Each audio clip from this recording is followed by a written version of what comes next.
बिस्मिल्लाहिर्रहमानिर्रहीम। अस्सलाम वालेकुम नाज़रीन, मैं हूं फ़याज़ महमूद और आप देख रहे हैं फ़याज़ महमूद यूट्यूब चैनल। नाज़रीन, नूर मुक़द्दम कत्ल केस में अब तक की एक नई पेशरफ़ सामने आई है और वो पेशरफ़ सामने ये आई है कि थेरापी वर्क्स के जो मुलाज़मीन थे, जो मुल्ज़िमान हैं, जिसमें अमजद महमूद जो ज़ख्मी हो गया था उस दिन, उसका पहला तहरीरी बयान सामने आ गया है। ये बयान सामने कैसे आया? ये उसने तहरीरी तौर पे डीसी इस्लामाबाद को एक दरख्वास्त दी है और उसमें उन्होंने एक नया मुतालबा कर दिया। डीसी के बाद उन्होंने उस दरख्वास्त को जो एडिशनल जो डीसी होते हैं उनको वो दरख्वास्त मार्क कर दी है। ये दरख्वास्त का मतन क्या है? इसमें मजमूई तौर पे 9 नुकात हैं, वो आपके साथ वन बाय वन मैं शेयर कर दूँगा। और उसके अलावा जो माली जान मोहम्मद है उसकी दरख्वास्त पर भी नोटिसेस जारी हो गए हैं, जो बेल के लिए रुजू किया था। और ये जज साहब हैं सुहेल, उन्होंने इस पे नोटिस जारी करके 3 सितंबर की तारीख़ मुकर्रर कर दी है और जवाब तलब कर लिया है। जो शाह खावर एडवोकेट साहब हैं, शौकत मुक़द्दम साहब के वकील, उनकी जो टीम से मेरी बात हुई, उन्होंने कहा कि हम बिल्कुल पेश होंगे और अपना अदालत में जो भी बयान होगा वो जाके वहाँ पे हम अपना केस भरपूर तरीके से फ़ाइट करेंगे। और कोशिश ये होगी कि पहले जिन लोगों की ज़मानतें हो गई सो हो गई, अब मज़ीद ज़मानत ना हो। उसकी एक वजह ये भी है कि उस ज़मानत को ही ये बुनियाद बना के दरख्वास्त दायर की गई है और वो अभी तक इस्लामाबाद हाई कोर्ट में मामला पेंडिंग है। 22 सितंबर की तारीख़ उस पर भी मुकर्रर हो चुकी है, उस पर समाअत होगी।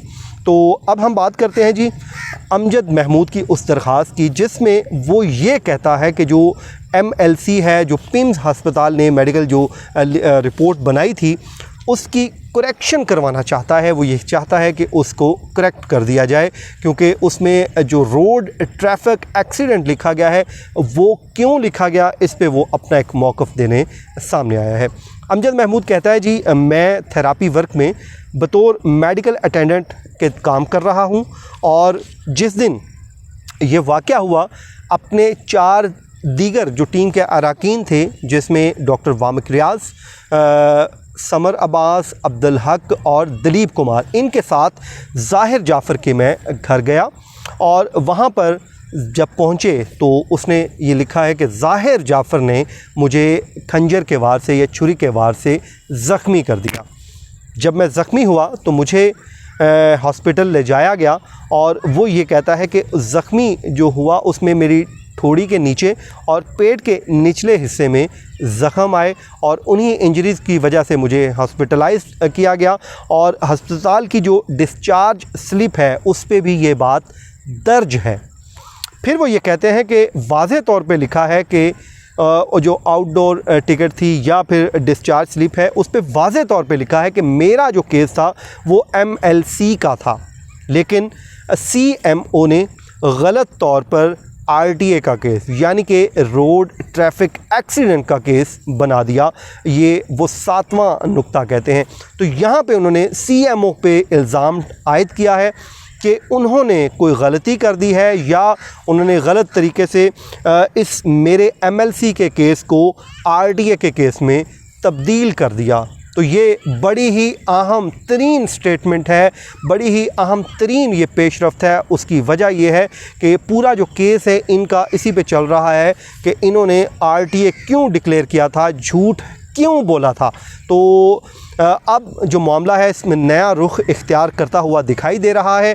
और उसके बाद वो ये कहते हैं कि जो आउटडोर टिकट है उस पे जो मेरा केस है उसको RTA का बना दिया गया और आज तक वो ये कहते हैं कि जो मुझे MLC ही जारी नहीं की गई और ताकि मैं अपना कोई लीगल एक्शन ले सकूं।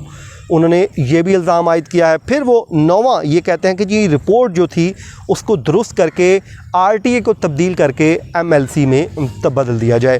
तो ये वो उन्होंने दरख्वास्त दी है DC इस्लामाबाद को और वो ये चाहते हैं कि उनका जो केस है RTA के बजाय MLC का बना दिया जाए। अब देखना ये होगा, इस पे फिर कुछ सवालात उठेंगे कोर्ट में भी। ज़ाहिर है शाह खावर एडवोकेट साहब इसमें वकील हैं, उनकी जो पूरी टीम है वो इस दरख्वास्त का अब जायज़ा लेगी।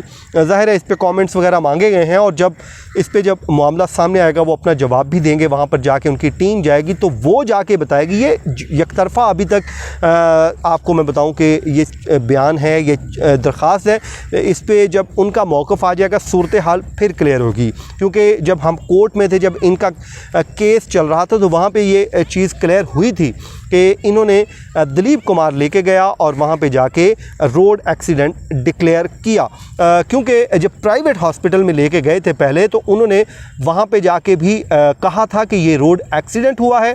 कोर्ट में ये उस दिन बात हुई थी और उन्होंने जब कहा कि ये तो पुलिस का मैटर है, फिर वहाँ से ये लेकर गए पिम्स हस्पताल में और पिम्स हस्पताल में भी जाके इसको रोड ट्रैफिक एक्सीडेंट बना दिया गया, जो कि इनके अगेंस्ट बात जा रही थी। तो अब ये अपना केस ज़ाहिर है सीधा करना चाहते हैं या दुरुस्त करना चाहते हैं ताकि अपनी जान जो है वो बचाई जा सके, और इस हवाले से उन्होंने ये एक दरख्वास्त दी है। अब इसकी लीगल वैल्यू क्या होगी या इसका केस पे क्या असर होगा, ये तो हमें मालूम हो सकेगा जब मामला कोर्ट में आएगा या फिर दूसरी साइड का मौक़िफ़ जो है, यानी कि शाह खावर एडवोकेट साहब का जो मौक़िफ़ है वो सामने आएगा, तो फिर ही चीज़ें क्लियर होंगी। और अब माली के मामले पे आ जाते हैं जी। उनकी दरख्वास्त से ज़मानत है, ये बादस गिरफ़्तारी का केस है और इस पे उन्होंने मौक़िफ़ वही लिया है। वो ये कहते हैं कि जब ये पूरा वाक़या हुआ वो कमरे में थे और उन्होंने कुछ नहीं किया, तो मुझे भी ज़मानत पे रिहा किया जाए, क्योंकि मेरे साथ जो 6 को एक्यूज़ हैं जिनको इस मुकदमे में नामज़द किया गया है, ताहिर ज़हूर समेत जो भी लोग हैं, अब वो अगर ज़मानत पे रिहा हो गए हैं तो मुझे भी रिहा किया जाए और मेरा केस भी फ़र्दर प्रोब का बनता है। मुझे इसमें बदनीयती से इसमें केस में बुक किया गया है।